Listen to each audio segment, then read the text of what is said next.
Good evening, everybody. I'm sorry for the glitch, I think, that just occurred. I'm Marc Cave, and welcome to the third and final part of our series called Women of the Holocaust. We're ending with a particularly powerful episode about a lady who hasn't actually appeared in public for some 4 years now, who I'm delighted to present, Kitty Hart-Moxon. Good evening, Kitty. Hello. And joining us will be her son Peter and daughter-in-law Moira. Now, what I want to get across, I suppose, in the conversation with Kitty this evening is not the entirety of her life story, which is so vast, so rich, we couldn't possibly cover it in an hour. As you'll see, there's plenty of documentaries from which we're going to be showing some clips and a book. I'm going to just give you the outline now of the length and breadth of Kitty's extraordinary experiences during the Holocaust. But the whole point of this, I think, tonight is to focus on her strength as a survivor, as a female survivor in particular, and the female strategies for survival that were very particular to Kitty and her group of people in the camps. And also after the war as a testifier. Kitty was the very first survivor in Britain to start telling her story. She's driven with a real desire to do so for reasons that she will explain. So just to explain how we're going to run this, we're going to be putting a number of questions to Kitty. We're going to be showing some of the clips from her documentaries. And I hope at the end there'll be some time not only to talk to Peter and Moira about how they see continuing Kitty's legacy, but to take some questions from you, the audience, if you have any. But we'll see how we go, because there's a very rich and detailed level of history in this story. So, Kitty. Hello. Let's begin. Picking up immediately on this theme of your natural toughness. Quite clearly, you were born pretty hardy and independent-minded. To what extent do you think you owe your survival through Lublin ghetto, through 2 years in Auschwitz, to the death march, and all the other tough things you had to endure over 8 years? How much do you think you owe all of that to just your natural sense of both physical, because I know you were sporty, and mental strength? Tell us a bit about you as a kid growing up in Bielsko. Okay, well, I was a terrible kid, I can tell you that, because my mother was teaching English in the house, and I was very much looked after some nannies, and I hated that, and I would run away from the nannies every time, and they used to come back on their own without me. So that was kind of the start of my life. And why were you entrusted to nannies? Well, I didn't like the nannies. I wanted my mother, but she was busy teaching, you see. She was teaching at home. She was teaching English. My mother studied in England, came home and became a teacher of English, which she did in the house. And I resented it, I think, very much. Although, with hindsight, it was very good because I learned a lot of English, which I wouldn't have done because I was brought up on 3 languages, German, Polish, and English. And of course, your mother gave you an English name because she was an Anglophile, is that right? Yeah, because she was in England. She had a friend called Kitty, and she decided that was going to be my name. That's the reason I'm called Kitty. Felix. And Yeah. I haven't got another name. So are you saying then that were it not for the nannies, that you'd have been an angelic child, and you would never have done any wrong? No, probably not. Probably not. I was sent to a convent school. Say no more. To get me into line. Into line, yeah. Indeed. And I remember you telling me a story once about being sent home even from a family holiday for misbehaviour. Can you tell us? Terrible things on holiday. I once got a canoe and couldn't come back, and came back with it on the train, and my parents didn't know. Yeah, and I arrived home by train with a canoe. Yeah, I did them awful. As one does. I can't tell you all the episodes that occurred. Tell us about the time you were sent home for a skiing incident. I had loads of skiing incidents. I used to sneak out at night and go skiing at night. And of course that was forbidden because we went to a proper ski school, a residential place. And I used to get out and it was a lovely moonlight and it was beautiful. And I used to like to do this, but that was forbidden. Yes. So I like to do all the stuff that was forbidden. So quite an independently spirited young lady. It was a useful thing during the war, yeah. I'm sure it was. Well, that moves us on because there's a marvellous clip of you talking about your attitude when the Germans first invaded. So you were in Bielsko, and then you had to move on to Lublin. But I'd like to just show this quick clip of the first documentary made, I think it was in 1979, with Yorkshire TV. That is where you're describing what was going through your head when the Germans invaded. Here it is.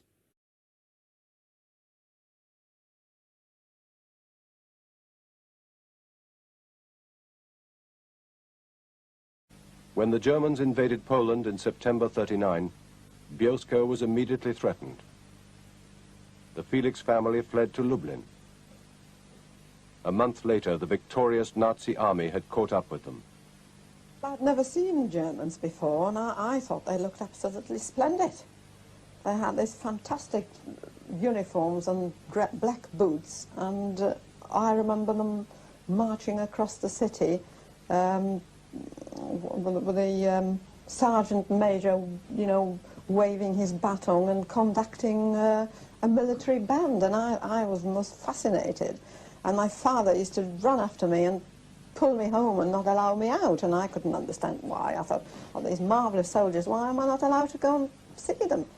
And so I used to sneak out and just watch the parades. Fabulous.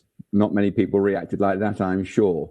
So tell us a bit about what happened next, how your family came to be separated and how you ended up in Germany. What happened was, because we were so close to the frontiers and close to Germany, everybody fled the town. And you couldn't get any transport. Eventually, we got as far as the town of Lublin. We thought it'd be safe because it was quite a far east. But in fact, of course, it was very close to the Russian border. And at first we thought, man, maybe that's what we should do. We should run further east and get into Russia. Everything else was already occupied. But we actually got stranded because we took my grandmother, and of course she couldn't keep up. And so we were stranded in Lublin, and that was the beginning of the ghetto. And then tell us what happened next, in terms of how you started to cope with that and how the family decided to operate. Well, it was easier for children to operate in the ghetto. So my mother would teach English, by the way, in the ghetto in return for food, because we didn't have any money at that point anymore. My father couldn't go out because as soon as men went outside, they were grabbed and never seen again. So it was actually for the children who kept life going in the ghetto. And it was up to me to go and try and get onto the non-Jewish side to get some food for us in return for other goods that we still had. Yeah, so that was life in the ghetto. And at first, of course, a lot of worse things happened in the ghetto. Mm-hmm. As we know, the ghetto was liquidated in the end. And we did escape. We tried to escape because the Russian frontier wasn't very far. We tried to cross over, but it just wasn't possible. We were stranded by that time. And what was the point at which the male Felixes and the females split? My mother was still teaching in a vicarage, and the priest who befriended my mother said, "Look, what you've got to do is you've got to get out of Poland. That's the thing to do, and you've got to try and get into Germany. There was nowhere else to go; everything else was occupied." And he did obtain for us some documents. The problem was we couldn't take my father The priest said, no way can the three of you go and all go together. So we had to split up. At that point, my brother had already fled further east. So we had to part with my father at that point. That's the last time I saw my father, in fact, in hiding in outside Lublin, in the village. And so my mother and I simply boarded a train that was heading towards Germany. And by that time, we already had documents that showed that we were not Jewish. So I had a new name, I had a new identity, I had to learn a new thing. Fortunately, it was someone of my age, but I had a birth certificate which showed that I wasn't Jewish. The name was Leokadia Dobrzynska. So I had to learn all that in my head to have my new identity. And the next thing the priest said, you got to get out of Poland. So a lot of Poles were rounded up and taken to Germany to work in factories. And the priest said, that's what you've got to do. You've got to wait until there's a roundup, be rounded up, allow yourself to be rounded up, and you will be taken into Germany. And this is exactly what happened. So we had new documents, my mother and I. Well, none of us looked particularly Jewish anyway. No. And we headed into Germany. So both my mother and I had new identities. My mother's name was Sulewska, but she was no longer my mother, so that was another complication. Yes. She was supposed to be my aunt, and my name was Dobrzynska, was a different name, different documents, but our documents were in order. So who chose your names, Kitty? Who did you choose the names? Who chose those names, Leocadia? And no, that was on the identity that I had been given. I had been given these papers, and it said Leocadia Dobrzynska, and I had to assume that name, which I learned to do, and then both of us were in a train and allowed ourselves to be transported into Germany, where they were rounding up forced labor Poles. They were labor camp, yeah. They were rounding up Poles to work in Germany, and that's exactly what happened. And so we landed up in a place called Bitterfeld, which was the IG Farben industry.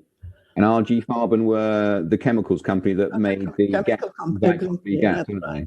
So that's where we landed up. Had no idea where we were going to be, but that's where we landed up. But you got found out?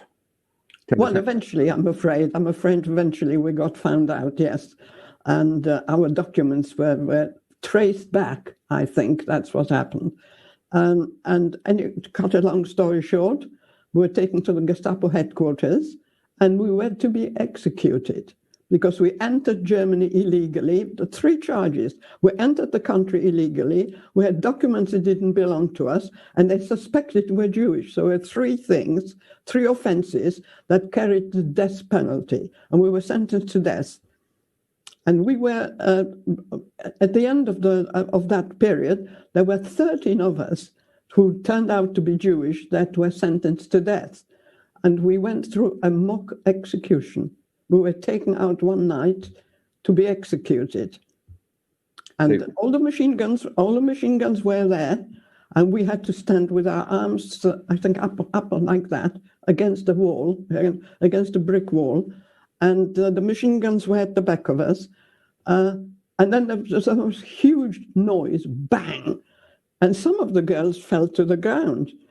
But in fact, they shot into the air just to frighten us. Yes. Oh, they said, no, we're not going to shoot you like that. We need to know where these documents came from. Who gave them to you? How did you manage to come illegally into Germany? Anyway, cut a long story short, we're taken to the Gestapo headquarters, and we were put in a proper prison in Bitterfeld and Halle an der Saale, which was the very large prison. And is that the point then at which they commuted the death sentence to being sent to Auschwitz? Say it again. Sorry, that's the point. So it was a mock execution. Yes. But in fact, we're not going to execute you. Exactly. We want to find out the truth, and therefore we're sending you to Auschwitz. Yeah, exactly that. Exactly that happened. Yeah. And I remember you saying, another sort of hallmark of your attitude is that others were saying, correct me if I'm wrong, that we're going to hell, it's going to be horrendous, it's going to be awful. And you said, well, we'll see our enemy there and we'll have something to fight. Yes, exactly. Well, the reason was that we were in this one cell, like a transit collecting cell, and there were all these inscriptions on the wall. See you in Auschwitz, we see you in hell. And my mother turned and she said, oh, she knew the place Auschwitz because it wasn't all that far from my hometown. She said, well, there was nothing there. It's just fields there. There's nothing there, because we had no idea what Auschwitz was at that point. It was just a small village. Well, look, let's move on to that. I guess it's the central episode of your story. But as I said at the outset, we're not going to go through it blow by blow. But I would like to set the scene again with another clip from that same 79 documentary. Now, this is a documentary in which Kitty went back to Auschwitz for the very first time in 30 odd years. Took her other son, not Peter, David, with her. And as we've already established, Kitty is a fairly durable and resilient sort. But I think you'll just get an understanding of what it must have been like for Kitty to go back to this place for the first time. Let's have a look.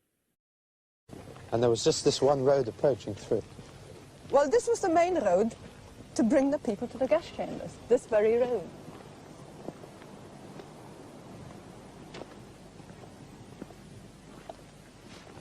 David, this was the most important place of all.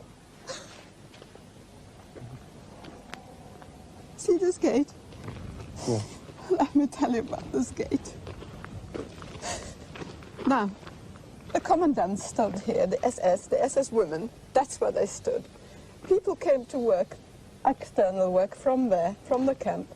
5 o'clock in the morning, the groups went out to work, outside, digging trenches, doing what you like, right? People who went that way never came back, right? So this was the way of life. That way led to the crematorium? That's the way to the crematorium, right? So here, if you were brought in through this gate, you could live for a bit. But if you went that way, you never lived. That was the end. That was the way to die. I think the sound was very bad of that clip. I apologize. I can explain it. Kitty, why don't you explain it? Well, we came to... You have to show me the clip again, because I've forgotten exactly what it was. I think you're at the crossroads, so you're taking David down that long. I think I was explaining the crossroad, wasn't I? Yes. Yeah.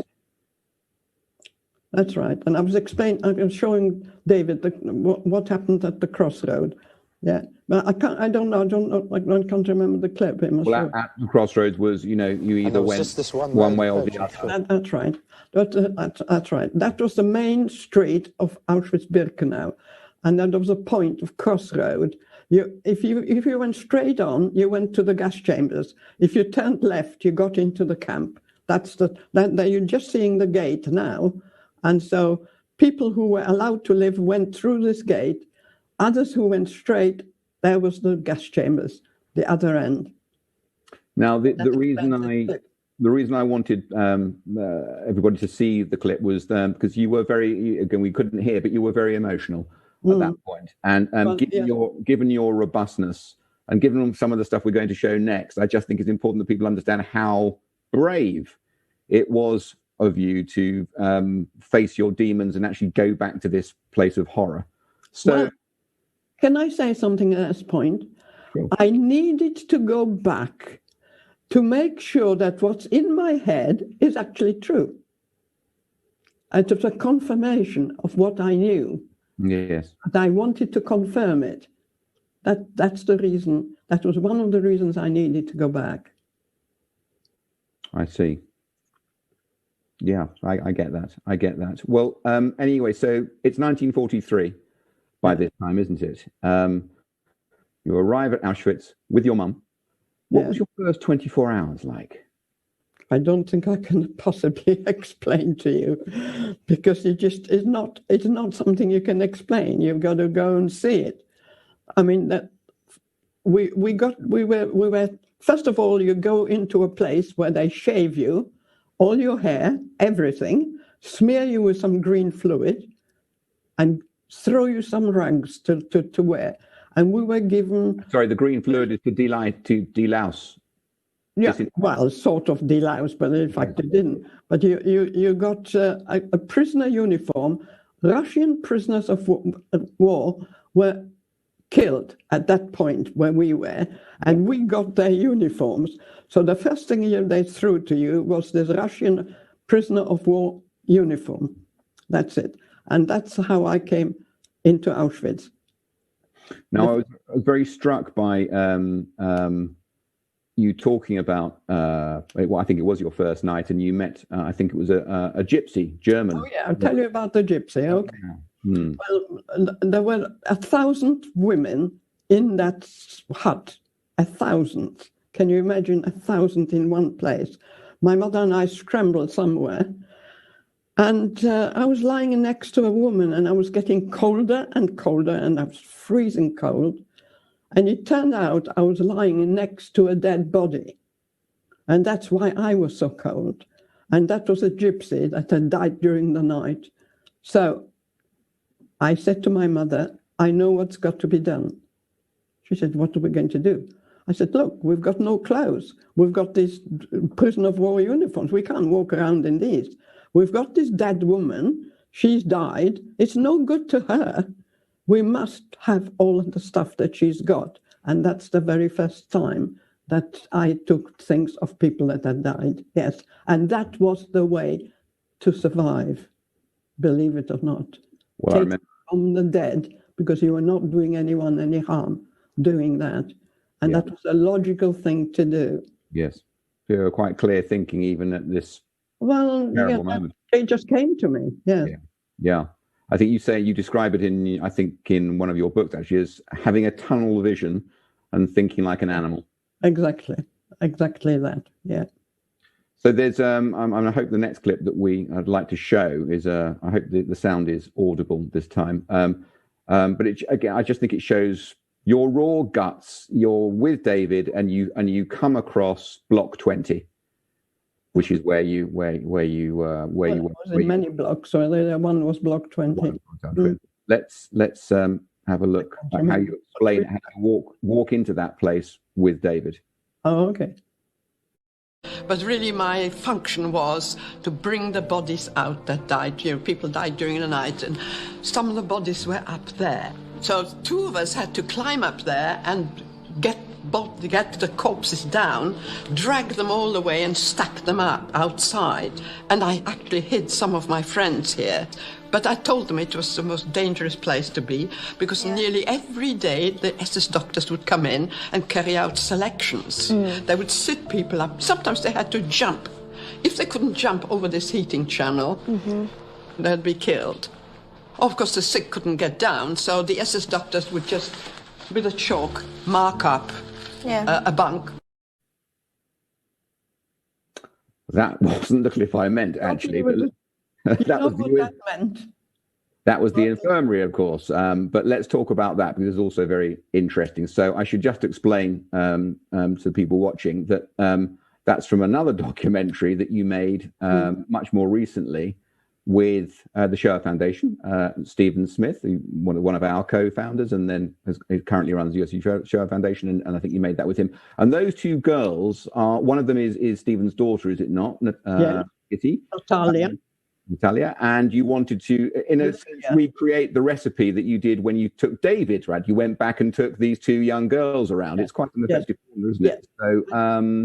So you're in the, we've jumped forward a bit in the story, I think, to where your mother had got you a job in the infirmary, which was, high chance of you staying alive, and you're talking it through it. Now, the bit that clip talks about in particular, of course, is the process by which Mengele did the selections, and you're shown putting the cross of chalk on. Right.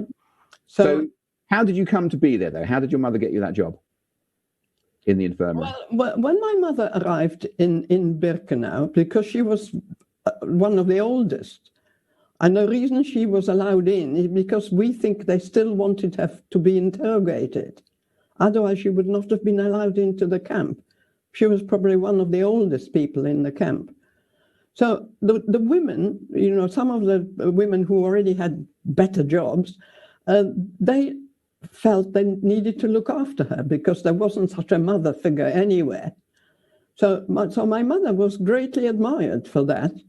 And she did wonderful work, my mother, just by talking to people, being able to keep them alive just by speaking to people. So she was absolutely fantastic. What would you say to keep them alive? How do you mean?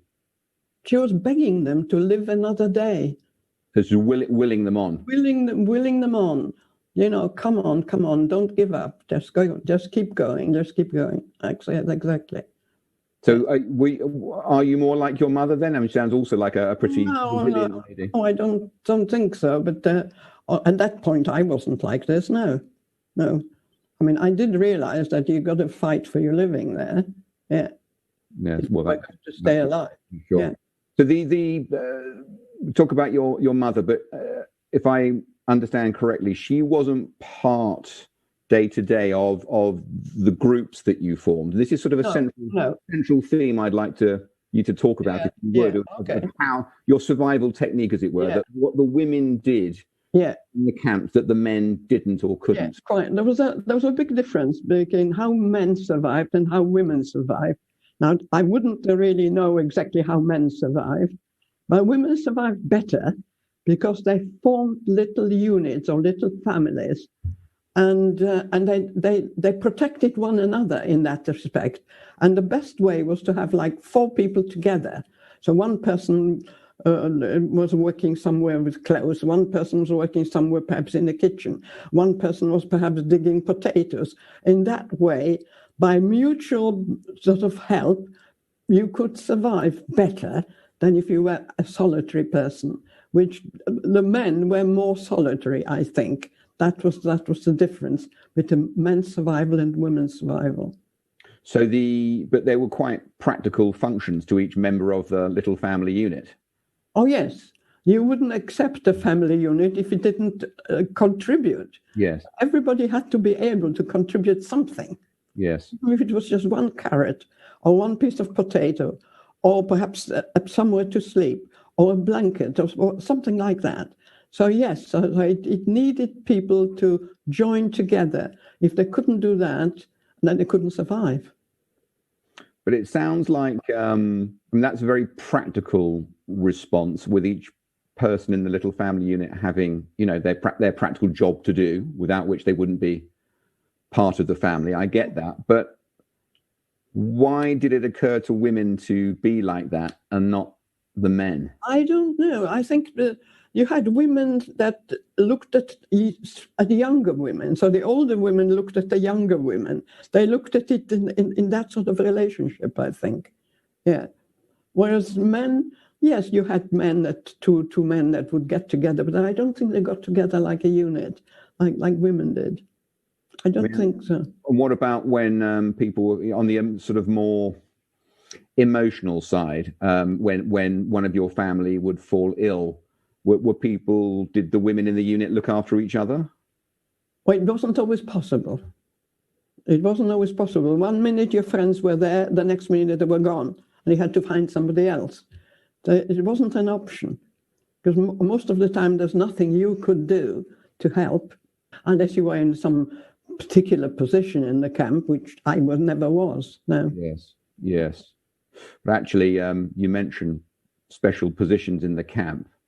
Didn't you? I don't think it was quite at this time. I think it was later on. But didn't you form a particularly strong friendship that lasted for her entire life? Yes, with someone who was a loiferer, one of the runners. Yeah, that's right. There was a whole family came together. There was Henya, which was my friend. Not at that point. She came. Her father was taken to the men's camp. Her mother and her sister and her cousin. So they were all together, and she was brought in by the SS herself. the commandant from wherever she was, I think a ghetto, brought her in and the whole family and immediately handed her over to the commandant, and she was given a job as a messenger girl. They had these messenger girls going from camp to camp taking messages because there were no telephones or no mobiles or anything like that. So she became one of those messenger girls. The loitering one, the loitering, yeah. Which was a very good function, wasn't it? Yes. I didn't know her at that point at all. I didn't get to know her and her mother until we were evacuated, and we were evacuated together, and that's where we formed the unit together, Henya and I, and her sister and her mother and my mother. So we were all a unit together to survive together. Yeah, but it was after Auschwitz. How did people like Henya get the job as a runner? Well, that's a good question. I think she got the job already when she was in the ghetto. That she must have already had a job in the ghetto. And so the SS themselves from the ghetto brought her, handed her over to one of the commandants. Obviously, they wanted to save her, I presume. That's what happened. And tried to save her. That's how she got the job. I mean, people mostly got the jobs of some sort of pretext. It didn't just come out of the blue. You know, not anybody could just get the job. But didn't they have to have certain qualities, you know, brains or languages or looks? Languages, yes. Brains, it didn't matter. As long as they were ruthless, I think. That's the point. Ruthless. Yes. Yeah. Totally ruthless. And I think you also said good looks helped, didn't they? It sure helped. If you were beautiful, it helped. That's right. That's how Henya came into the camp. She was very beautiful. Yeah. And that's a picture of her there, actually, living in LA. I did bring a picture in to show you. Lady. Yeah.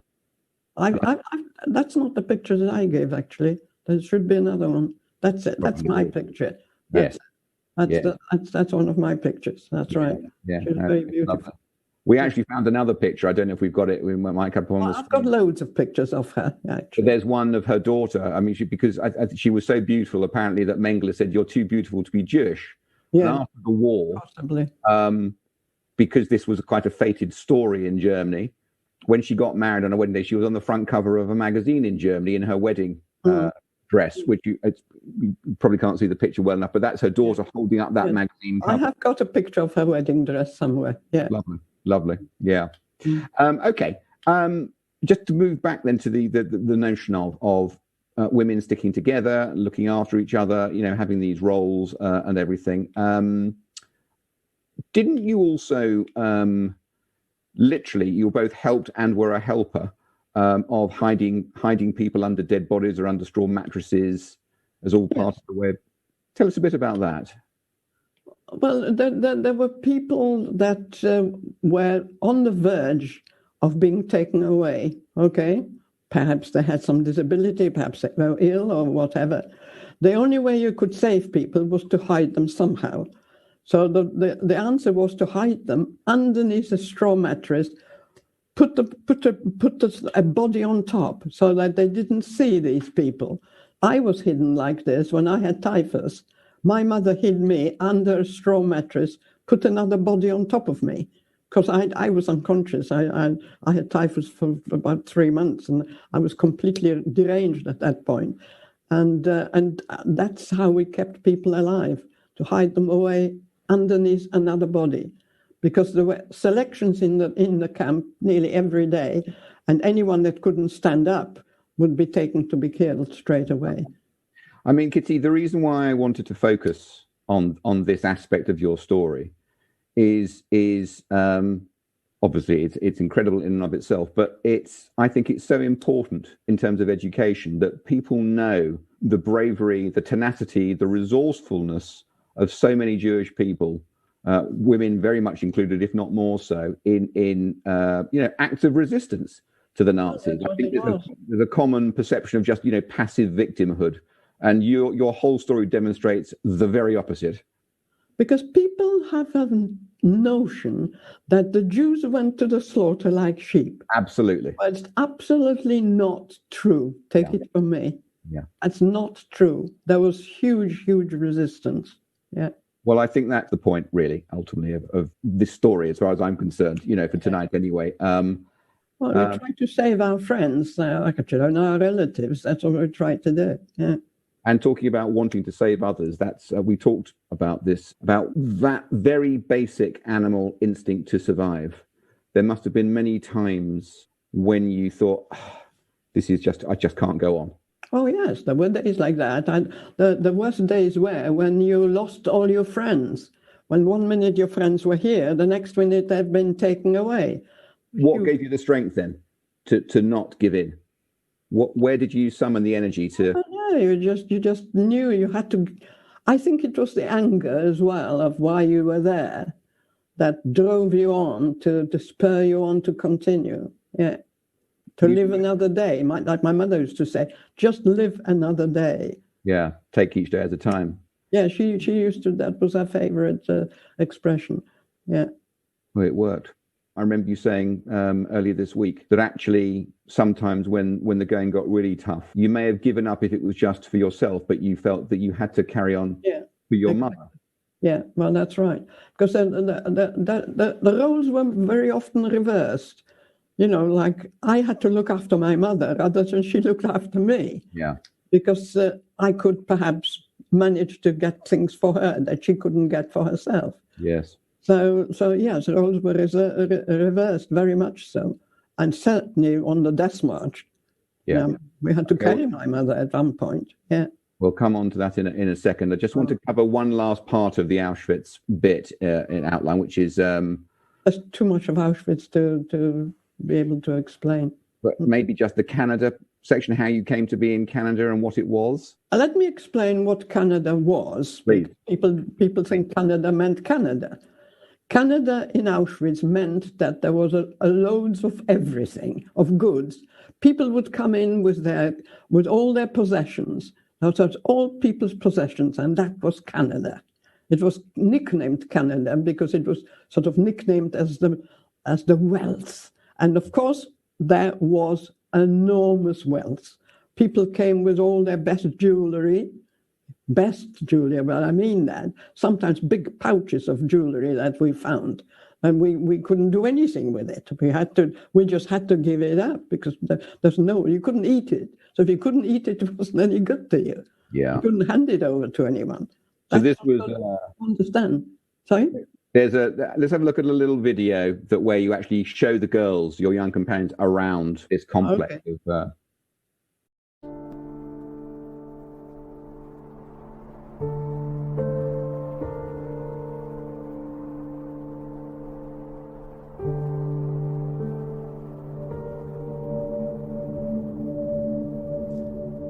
I'm going to tell you why I've brought you here.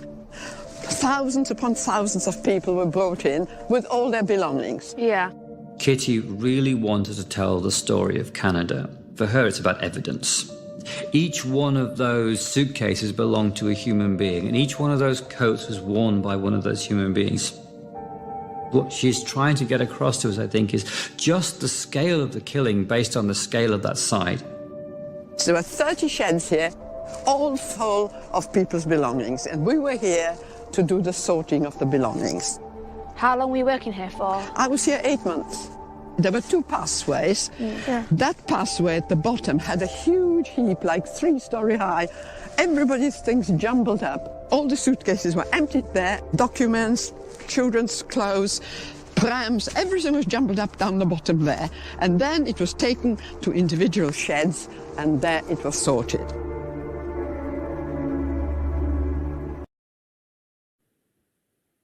So, as you say, that was the Effektenlager. That was the official name, wasn't it? The warehouse of effects and... Exactly. Effektenkammer, that's it. Effects. So, and Canada, because it was a nickname of Canada, was perceived to be a land of wealth, and there was a wealth of riches. But your job specifically there, Kitty? I was on night shift. I was on permanent night shift, and my job was sorting nothing but men's jackets. So I had to go into that big pile of jumble and find men's jackets. And what I had to do, I had to put them on a trestle, like a table. I had to open up all the seams because people were hiding jewelry and all valuables inside the seams. So we had to open them, and we found enormous amount of wealth in people's jackets, especially men's jackets. It was all in the seams and then down the sides and inside the linings. So we had to find all that. Reason being that was all taken into Germany, distributed to the Germans, and they didn't want people to find all these things, would they? Because it was all stolen. Of course. Right. So we had to make sure that there was nothing there. And at the same time, everything that we found was just dumped into a bucket. And of course, they helped themselves, the SS, to all that jewelry. Yes. Of course. Am I right in saying that there was paper money as well? Paper money was very useful because we didn't have any toilet paper. Right? A simple thing like toilet paper didn't exist. And what did we do? We used paper money. And it was a good thing to do. Yes, it's one thing, it didn't fall into German hands, and the other thing, it was useful. Of course. Incredible. Absolutely incredible. And I think as well, in terms of just this organization into female groups, am I right in saying, though, that wherever you could put to one side or bury some of those possessions, you then try and pass them on to the men? Well, we were not allowed any contact with men. Certainly not when I was working in Canada.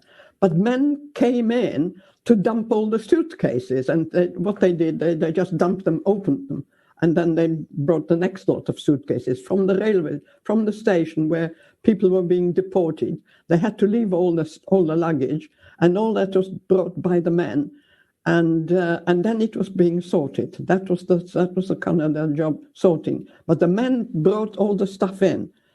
So we were constantly under supervision of the SS and capos, the capos, if you know what I mean. Nonetheless, we tried to save some of this stuff because we did know it's going to come in handy in case of an uprising. And that's exactly what happened. We did manage to smuggle through to the men stuff that they couldn't get for them to enable them to do an uprising, which eventually did happen. Yeah. Just want to pick up on the point about the use of the paper money, not for the sake of it being a toilet subject, but there's another clip of when you show, again, David, from that first documentary you made, you show him around the toilet block, and it's not so much the facts themselves because they're not terribly pleasant, but it's your attitude, your resilience, and even, may I say, black humor when you're showing him around. Let's show the clip and you'll see what I mean. Now, one was sitting here, or perhaps three were sitting here, because you couldn't just have one hole to yourself. So you were sitting sort of like this, and somebody else was sitting there, you see. And then before you finished, somebody pushed you off because the other one wanted to go, you see. But then somebody had to work in the Scheißkommando. Now the Scheißkommando, God, it's too bloody funny, really. The Scheißkommando was a work group, people who had to dig that stuff out, put it in buckets, and carry it to the cesspool. Now, I worked on the Scheißkommando for some time also, because I've worked in most work parties here, and the Scheißkommando was very good, because you had a bar at the back here, and two buckets. And then you sort of carried the shit in each bucket, you see, across the shoulder, and you carried it to the cesspool. It was emptied at the back there. So you carried the shit, actually. You had to empty this into buckets and carried it. And that was a very good work party, because, you see, you were actually working inside the enclosure of the camp. It was very prestigious to be in a Scheißkommando.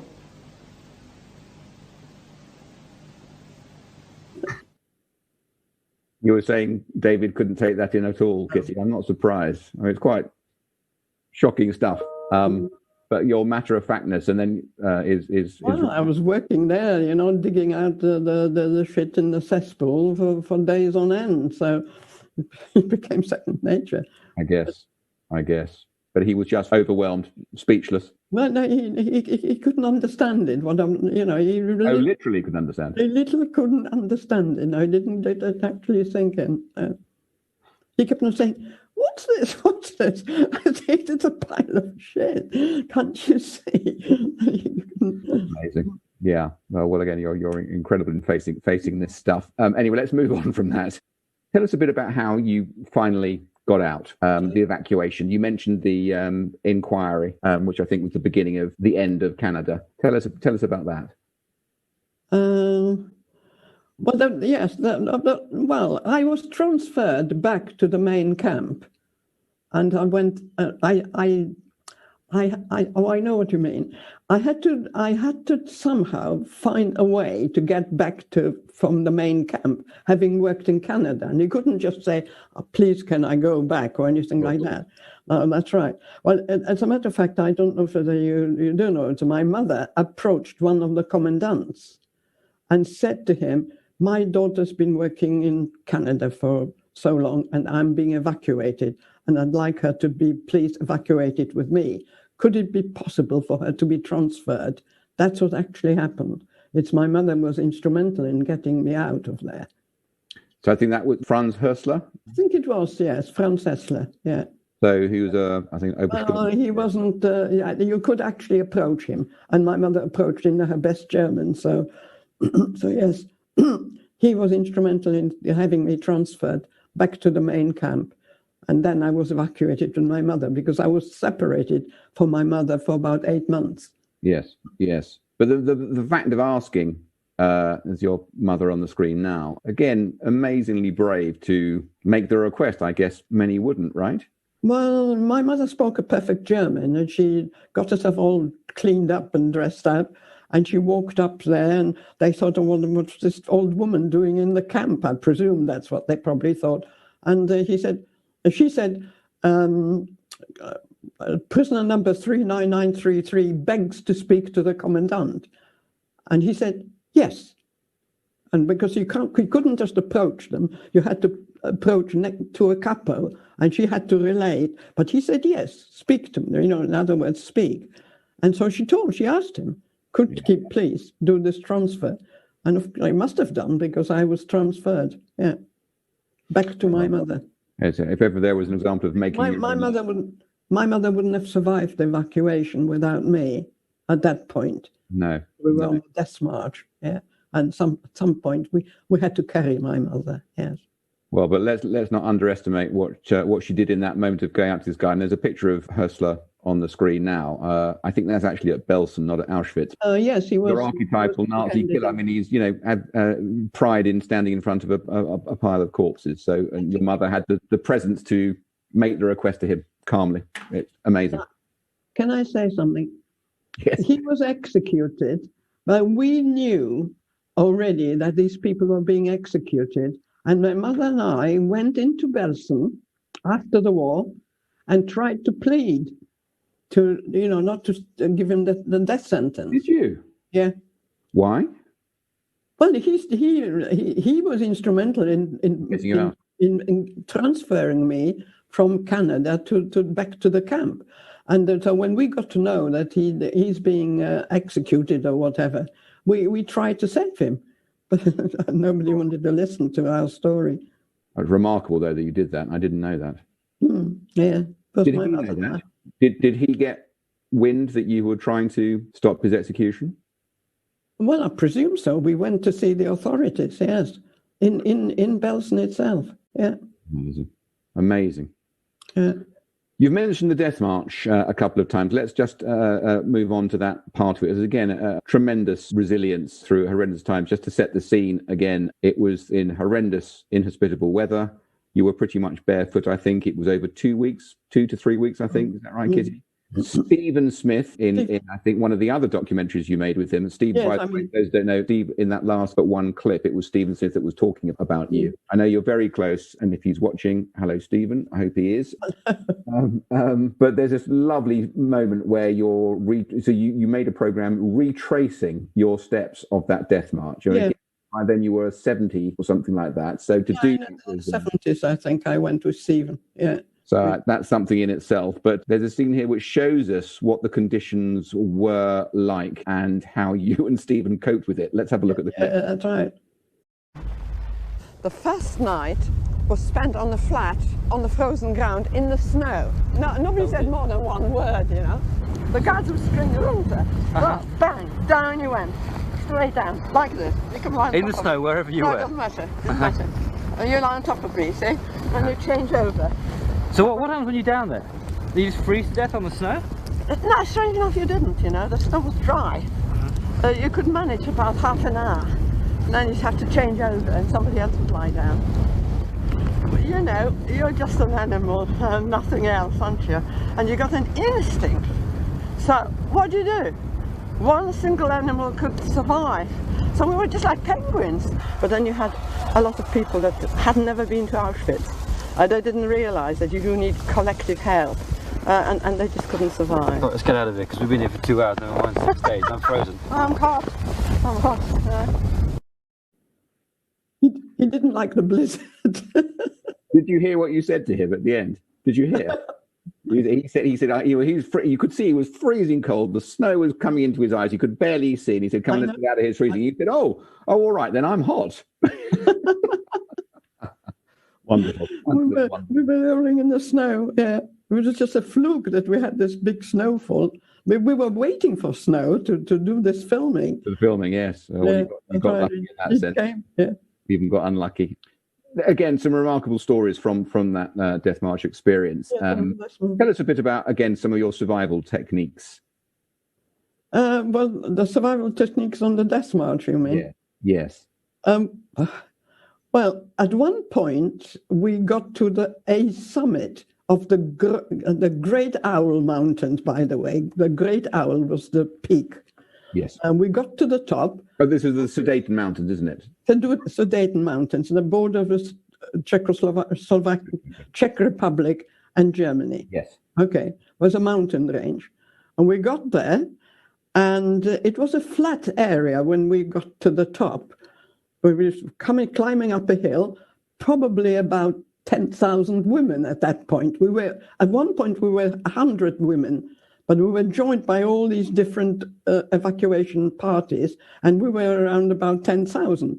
So it was very, very important to stay in the front because they were shooting people at the rear and at the sides. So you always had to stay if you could, and we had to take my mother, sometimes had to carry my mother, to stay in the front of the column so that we're not lagging behind. And we got to the top, and there was a flat area, and we couldn't believe our eyes. We got to the top, and there were people picnicking on the top. So there were actually Germans running away from the Russian front. They were running away from their homeland, from their home. And they were sort of eating and drinking on carts. And it took our Auschwitz group, and we were always stuck together, 2 seconds to understand the situation. We overrun this whole convoy that there was and grabbed all their food if we could, and there were sausages hanging there, and all sorts of manner of food that we didn't see for about a week. And so we overrun this group, and our guards couldn't shoot because we were mixed up with the Germans. So they were just clubbing people with rifle butts. I got hit on my head with a rifle butt at that point. Anyway, we did manage to grab some food, and at one point I didn't know what it was, but there was a bucket hanging on one of these carts. I loosened one of these, I took it off and grabbed it. And what did I find inside the bucket? A whole lot of lard. And I thought, what are we going to do with this lard? We couldn't eat it. Oh, my mother was absolutely jubilant. She said, we're going to smear it on our bodies, on our feet. We were barefoot at that point in the snow. And so we used this fat that we had, smeared it all our hands, on our faces, on our heads. We were bare. We had no hair at that point, don't forget. So we were shaved, no scarves, nothing. Mm-hmm. Absolutely freezing cold. And my mother said, "That's absolutely marvelous. That's what we need, a lot of fat." And that was manna from heaven, she said. It came from nowhere. Fantastic. And then That's it. That was part of my death march. Yeah. Amazing. There wasn't any food, but we had this large. Oh, you had insulation. Yeah. Could we move to sort of the next part of your story? Are you okay for another 10 minutes? Are you okay to carry on? I'm okay. I'm fine. Great. Okay. And I also want to bring Peter and Moira back in as well. Just to very quickly cover your time in the DP camp and then how that set the displaced persons camp after the war and how that set the agenda, I suppose, for you as Kitty, the testifier, the first person in Britain, first survivor in Britain to give their testimony. I was very struck when you showed us the other day, last week, the actual notes that you wrote even before you got to England in the DP camp in English, when English wasn't your first language. I think we've got a picture of it on the screen now. That's your very own handwriting. Oh, did I? I can't remember. September 1946. Yes, I did it for the Quaker Relief Team, by the way. Why? What did they ask? Or no, the Quaker Relief Team were looking after us after liberation. There was a whole team of a Quaker Relief Team who were looking after us, and they basically brought us over to England as well. The Quaker Relief Team, one of the people who I worked with. But if you get an indication of your spirit again, if we can just get that clip back, I'm trying to read it. What you say is, I can't remember what that. I wish other people all over the world could have some understanding for the facts, ! I didn't know. From my own experience, ex-prisoner 39934. Yes. Well, I wrote this for the Quaker Relief Teams. They asked me, can you get something on paper? Well, of course, I couldn't write in English, you can imagine. But that was my first effort, yeah. Fantastic. Okay, so you and your mum got over to England, set up life in Birmingham. Yeah. But the difficulties, of course, weren't over there. I know that you first lived with an uncle and your cousins. That's a picture of you, I think, still when leaving the DP camp. But that's the picture. That's on the way to England, at the back of an ambulance, because the Quakers used these ambulances to move around. They didn't have any other cars. Yes. We were always at the back of the ambulance. Yes. You look pretty happy in it, as I'm sure you were. That's on the way. That's on the way to England. Yes. They took us to the docks, in fact. Yeah. But England wasn't as wonderful as you had hoped. Tell us why not. Well, it no. I at one point, if I hadn't had to be here because of my mother, I would have gone back to the DP camp and started again. No. Tell us why. I was very, very unhappy. Yes. Well, I was made to go and work in a hospital, which was totally alien to me anyway. And my uncle said, well, you've got to earn your living somehow. And in the end, I managed to train as a radiographer. I didn't want to do any nursing. And I did agree that I would be working in a hospital, but I wanted to do something else. And then I was very impressed with all the X-ray machinery that I saw, and I thought that'd be something different for me to do. And I trained to be a radiographer, yeah. So you managed to secure a career, basically? I did. I had to do all my exams. I had to do all my exams. I had to relearn all my subjects that I'd missed. Yes, which I had to pass an examination, yes. And at the same time, you were dealing with an uncle and a family that weren't interested in your past. No, not remotely, I'm afraid. Why was that? What's the story there? I don't know. I think my uncle was a funny sort of person, I think. That's what it was. I mean, my aunt was a doctor. She worked at the accident hospital for years and years. But I didn't get on with my uncle, and he was the dominant figure, and my cousins totally ignored me. I think they were told not to ask me too many questions on what happened during the war, so I was not allowed to talk about it. That was the very first thing that happened. I don't want to know, and I don't want my girls upset. That was my cousins. I was told specifically I mustn't talk to my cousins about what had happened. How did that make you feel? Well, I was absolutely, I wanted to go back. I wanted to go back, start again, back to the displaced persons camp and start all over again. Yeah. But you didn't. No, You I didn't. persevered. I had my mother. You had your mother, and you were writing. You'd started writing in your first book. Yeah, I was encouraged to try and write, and that's what I tried to do. But of course, I couldn't write English very well. I'd never had a lesson in English. I could speak it because I heard it from my mother who was teaching, but I've never had a formal lesson. My mother always said, "Oh, well, it can wait. It can wait. You've got all the other languages. You've got French at school. You've got Latin. You've got this." So I was told that has to wait. So, but you persevered. I think your first book came out, decades before many others in 61. My first book came out in 1961 called I Am Alive. And am I not right in saying that you probably mounted what was Britain's first ever Holocaust exhibition? I had my own exhibition. Well, that was Britain's first, I think. When was that? Well, I made contact with the Auschwitz Museum, and they were just starting up there. And I said to them, I want to bring some of that stuff here to show people what there was. And they said yes. So I had quite a lot of stuff that was sent to me from Auschwitz itself, after, all manner of stuff, and documents. Documents were very important. And I started my own exhibition. Yeah, they sent me. Roughly when was that, Kitty? Oh, gosh.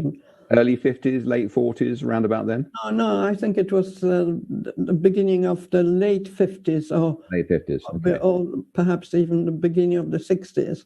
Well, I had two small children in the meantime as well. Of course, as well, yeah. One of whom we're going to see in a minute. I was working in the hospital. I had to look after the children, and I wanted to do that work as well. So let's bring Peter and Moira in, because we got Peter in a picture, the lovely picture of the family. Peter, David, you and your husband. Is Peter there? There's Peter and Moira. Yes, he's here. Yes, I'm here. You know this story inside out, but what do you think when you hear that Kitty, first person on these shores to write about her experiences, literally decades before anybody else could face their past? She goes and she's having a terrible time in England, trying to struggle to establish a career, bring up a family, gets the radiographer gig, but has a nightmare to contend with the uncle and the cousins, and then still manages to get in touch with people at Auschwitz, get artifacts and put on an exhibition. Extraordinary, no? Absolutely. And I think it's an illustration of her determination. And I think this is one of the things that you were particularly interested in when we spoke earlier on in the week. What distinguishes an Auschwitz, a Holocaust survivor parent, as opposed to an ordinary parent? Indeed. Well, my first comment on that is, well, it's very difficult for me to be able to make a comparison. I've got nothing to make a true comparison with. But that said, I should say, because your father being a survivor as well. Well, my father hadn't experienced the horrors of Auschwitz or the concentration camps, but he was a Kindertransport child, and he suffered in a particular way, like the other Kindertransport children, that they were sent away at a very young age and never saw their parents again. Yeah. So they were both survivors in the true sense. But what I would say, looking back at my childhood, and even today, that my Holocaust survivor parent was very focused. She was she made sure that the family, her children, got the best life chances and experiences. She made sure that we got the best education that was available and possible for us.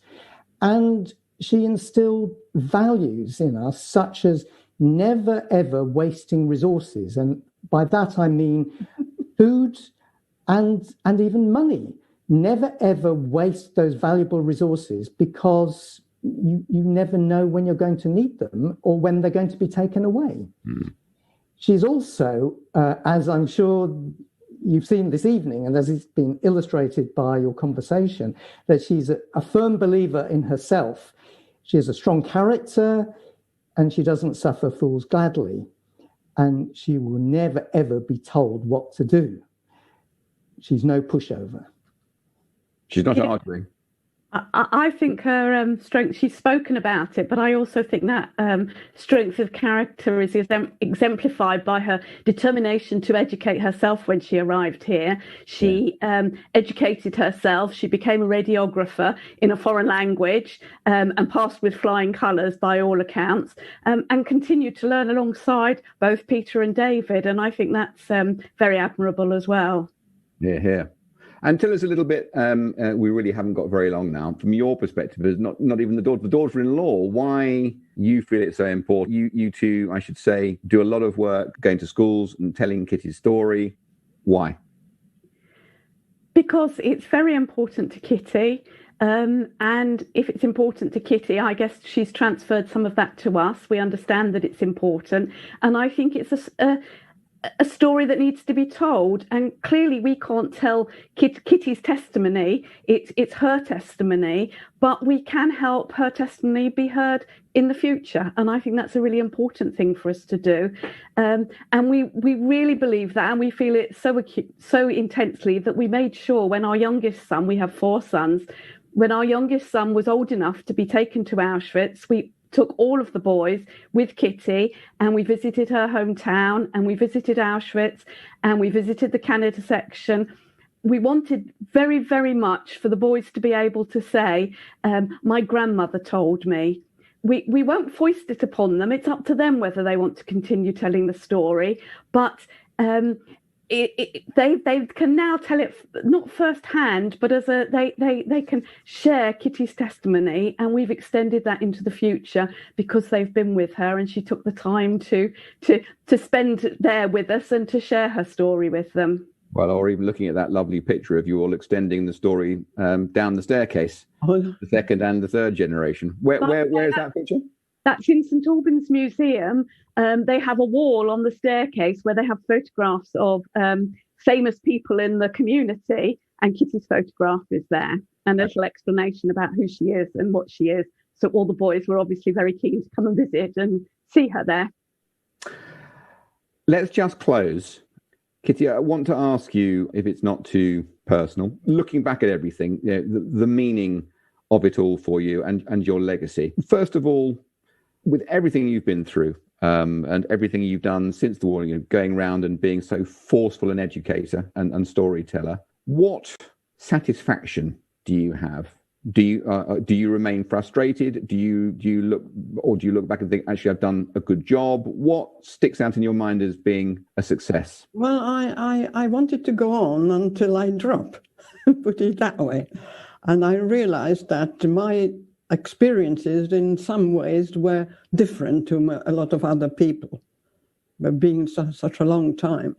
And I realized my family needs to know exactly what had happened, because, that's part of being a family. You have to know your roots, haven't you?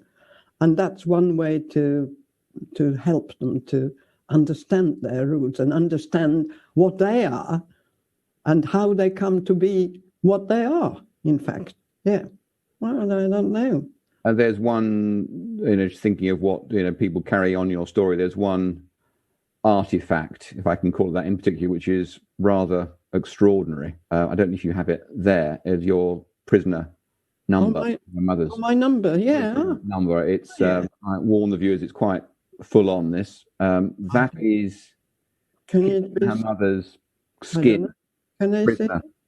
It's come up on the screen now. But you've got the real thing there, yeah. Yeah. Well, the sequential numbers 39933 and 34. Yeah. Why did you want to preserve those? Well, there were definite reasons. I was working in hospitals, wasn't I? And my number was so visible, and I wasn't going to cover it up. And then people would stare at it and look at it. They had no idea what it was. Some people wanted to know, is it my boyfriend's telephone number? And that actually got at me, And I thought, it's got to go. I know it's got to go, and what's more, it's got to go, but it's got to be preserved.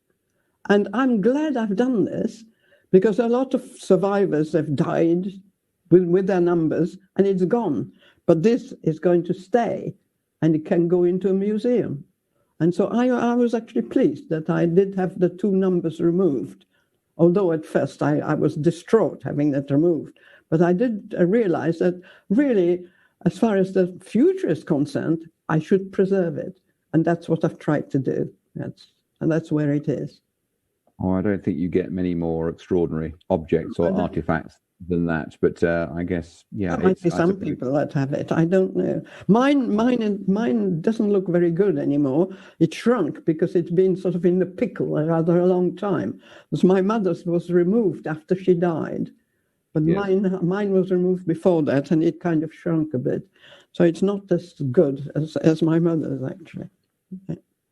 Well, you talk about it being in a museum. We're a museum. I know. I know. It's been there once before. Let me tell you.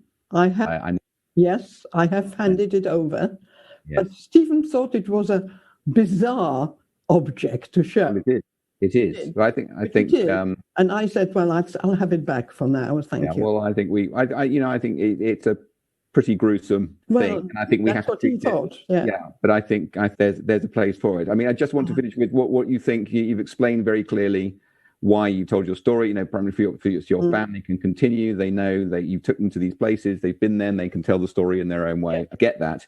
You've worked incredibly closely with Stephen, with his mother Marina, with James, his brother. You know, our founders. You were one of the founding forces of the Holocaust Education Trust. You worked with Greville Janner. You're a founding trustee. Both sets of people, you know, admire you tremendously. How do you just close by telling us what do you want us to do in terms of carry on my work? Thank you. Please carry on the good work. What you're doing is fantastic, and so carry on the good work. Yeah. Well, we will certainly do our best. And I want my children to carry on. I want Peter to carry on if he can. Yeah, he can take over my testimony very easily now. So that's the legacy, I hope. Well, we will certainly do that. Some lovely pictures here of you up at Laxton at Marina Smith's green. Really? I don't know whose grandchildren is in the picture there. I think probably. I don't know. It might be Ariella, I'm not sure. I don't know. Yeah, no. And that's Peter, isn't it, on the left? It is.